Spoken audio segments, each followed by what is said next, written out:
कैसे हैं आप। मैं हूं अलीज़ा और आप देख रहे हैं Aliza health and beauty tips. आज आपकी लीज़ा आपके लिए बहुत ही अमेजिंग रेमेडी लेके आई है, जिसे यूज़ करके आप अपने जो डार्क सर्कल्स हैं उसको हमेशा हमेशा के लिए ख़त्म कर सकते हैं। जी हाँ फ्रेंड्स, आज मैं बहुत ही आसान और घरेलू तरीका बताऊँगी जिसके यूज़ से आपके जो डार्क सर्कल्स हैं वो हमेशा के लिए ख़त्म हो जाएंगे। डार्क सर्कल्स की जो मेन वजूहत हैं वो है ज़्यादा देर तक जागना और मोबाइल यूज़ करना। जो लोग डिप्रेशन में रहते हैं, टेंशन में रहते हैं, उनकी नींद पूरी नहीं होती, इस वजह से भी उनके जो डार्क सर्कल्स हैं वो आ जाते हैं। कुछ लोग तो मेकअप से जो है अपने डार्क सर्कल्स उसको छुपा लेते हैं, लेकिन वो परमानेंटली नहीं छुपा सकते क्योंकि हम हर वक्त मेकअप में नहीं रह सकते। अगर आप चाहते हैं कि आप घरेलू तरीके से अपना जो है डार्क सर्कल्स इसको हमेशा के लिए ख़त्म करें तो मेरी इस वीडियो को एंड तक लाजमी देखिएगा। तो चलें फ्रेंड्स, इस रेमेडी को स्टार्ट करते हैं, पर उससे पहले फ्रेंड्स, मेरे इस चैनल को सब्सक्राइब कर लें और साथ ही बेल आइकन को क्लिक कर दें ताकि मेरी आने वाली हर नई वीडियो सबसे पहले आप तक पहुंचती रहे।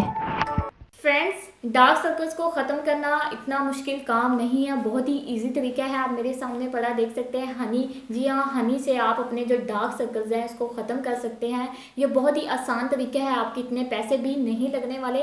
आप पार्लर पे जाते हैं, मेकअप यूज़ करते हैं, वो एक टेम्परेरी जो है वो रिजल्ट आता है, उसके बाद आपके जो डार्क सर्कल्स हैं वो ज़्यादा आना शुरू हो जाते हैं क्योंकि मेकअप में जो केमिकल होते हैं। तो आज बहुत ही नेचुरल तरीका आज मैं आपको बताऊंगी कि आपने कैसे इसे यूज़ करना है। आपके जो डार्क सर्कल्स हैं वो एक ही वीक में ख़त्म हो जाएंगे। तो आपने क्या करना है, आपने जो फिंगर अपनी डिप करनी है हनी में, और जहाँ पे भी आपके डार्क सर्कल हैं आइज़ के गिर्द, तो आपने वहाँ पे इसे अप्लाई करना है 2 से 3 मिनट तक। अप्लाई करने के बाद आपने इसे ओवरनाइट के लिए ऐसे छोड़ देना है और सुबह उठ के आपने ठंडे पानी से वॉश कर लेना है। जी हाँ फ्रेंड्स, बहुत ही इजी तरीका है और आपने कोई चीज़ भी यूज़ नहीं करनी, सिर्फ हनी से आपके जो डार्क सर्कल्स हैं वो हमेशा हमेशा के लिए ख़त्म हो जाएंगे। तो फ्रेंड्स, ये थी मेरी आज की रेमेडी। अगर आपको अच्छी लगी है तो इसे लाइक करें, शेयर करें और कमेंट करें। और जिन फ्रेंड्स ने अभी तक मेरे चैनल को सब्सक्राइब नहीं किया, जल्दी से मेरे चैनल को सब्सक्राइब करें। मिलती हूँ मैं नेक्स्ट वीडियो में, तब तक के लिए बाय बाय।